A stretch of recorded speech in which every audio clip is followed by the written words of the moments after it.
What up, everyone? This is the Twice Over Film Club, and I'm your host, Faraz. Today, we're previewing the Russian language film Elena from 2011. This episode does not contain any spoilers. You still got this week to get your watch in, and we'll have our full discussion on the film out next week. Make sure you're following us at the Twice Over on all the socials to stay up to date with our watch list and any information on new episodes. Also, check out thetwiceover.com to see how we rated all the movies we've discussed on this podcast, and play around with the tally tool to see how each movie fares with your preferences. Alright, it's myself, Fahad, and Yusuf for this one.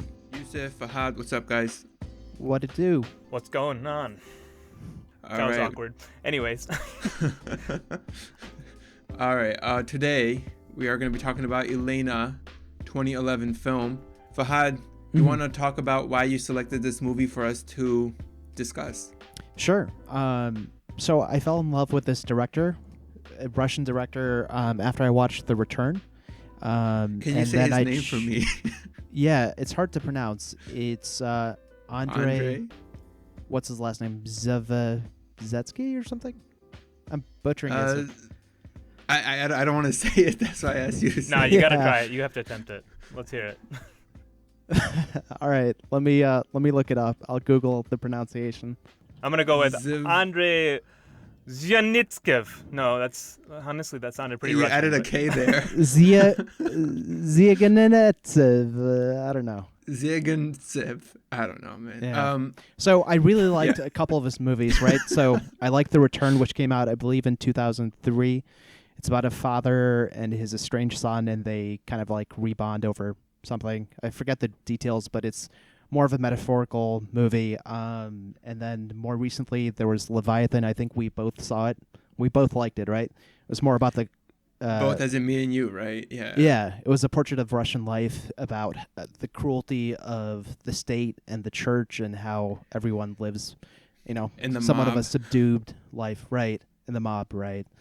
And this is another portrait of Russian life, and it's You skipped Loveless. I haven't seen The Return, but I watched Loveless with you as well. Yeah, Loveless was so infuriating because it's about a couple who have a child and their marriage is completely loveless, and their neglect the complete kid. disregard for their kid's life it's so infuriating that that alone can make the whole movie. So you chose Elena out of all of his movies, and this was one of the movies I had not seen of his. Why did you choose this one? I chose it because it's pretty grounded in a story that's easily relatable, right? It's about a caregiver who gets married to this wealthy man, and she's having financial troubles, and he's quite up there in his age, and he's about to pass away. And so what I really liked about the movie, it's a stark portrait of modern Russian life. It highlights the class inequality. It's a thoroughly well-observed movie. The director pulls back, and he doesn't force-feed you anything. You're completely allowed to make your own observations, and everything's like beautifully framed. The pacing's amazing. The story is good. The music is out of this world. It's by Philip Glass. The writing also, it's nothing is, what's the word? Nothing feels didactic. I don't know if that's the right word to say about it. Like nothing's forced, right? It's all very subtle. The acting's also insanely good. And the themes about class conflict and about values, right? It's also great. I know you guys feel differently about it. Do you? Yeah. Yusuf, I think this is your first exposure to this director, right? This is my first exposure to a Russian movie, period, probably. Okay. Yeah. That caught me off guard. I mean, I didn't realize I was going into that. But that was cool. I think there were certain things that I was kind of observing and kind of wondering whether it is coming from the style of the actor or kind of the style of that part of the film world. You know what I mean? So I thought there was definitely some differences that were both good and bad to me. And so I just like you said, I think I liked just like sitting back and observing, and the director kind of lets you do that to a pretty good deal in this movie. So it was interesting to just kind of notice little details and all of that. So, and this movie, it like, tell me if this movie is like particularly out of the Russian cinema, is it kind of really well acclaimed? Oh, it is. Yeah. This director's people were talking about him to be the heir to Tarkovsky, that other famous Russian director. It was very well received. All of his movies have been very well received. But his latest one, Leviathan, it was a particularly hard-hitting movie about Russian life, and I guess the oligarchs in Russia didn't care for that, and so he's kind of been shunned recently.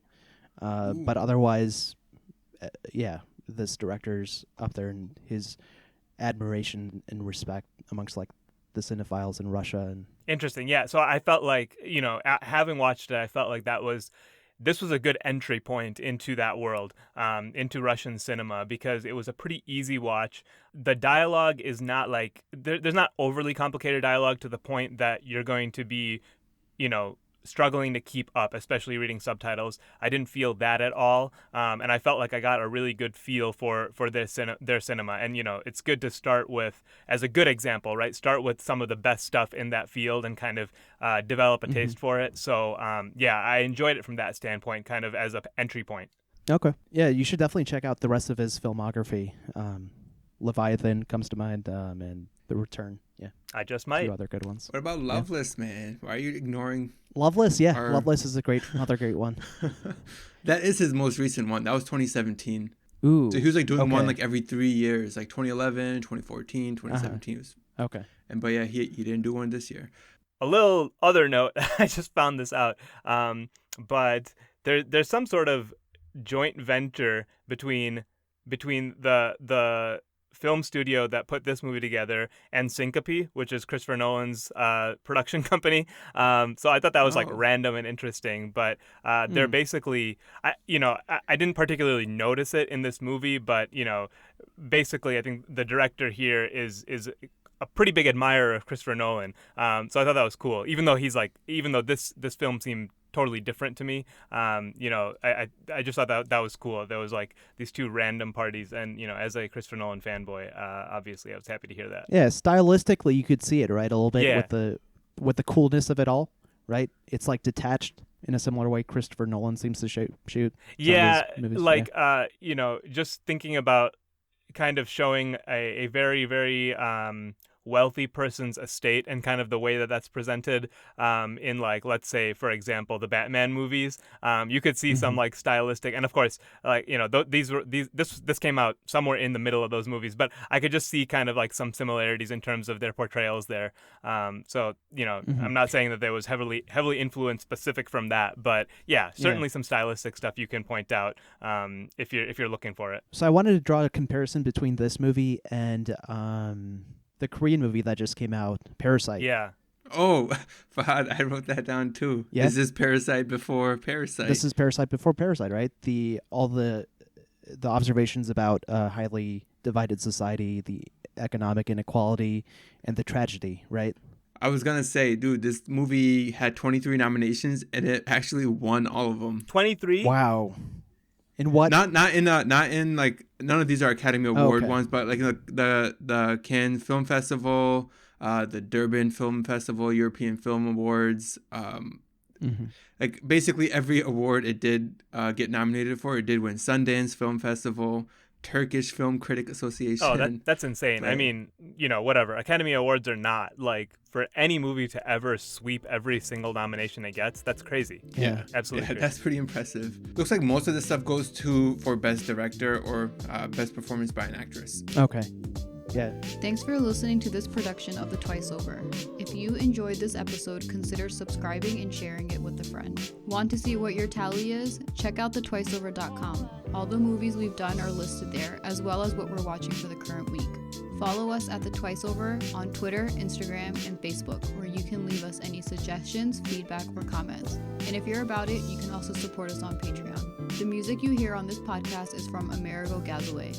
You can find his work on Bandcamp and Spotify.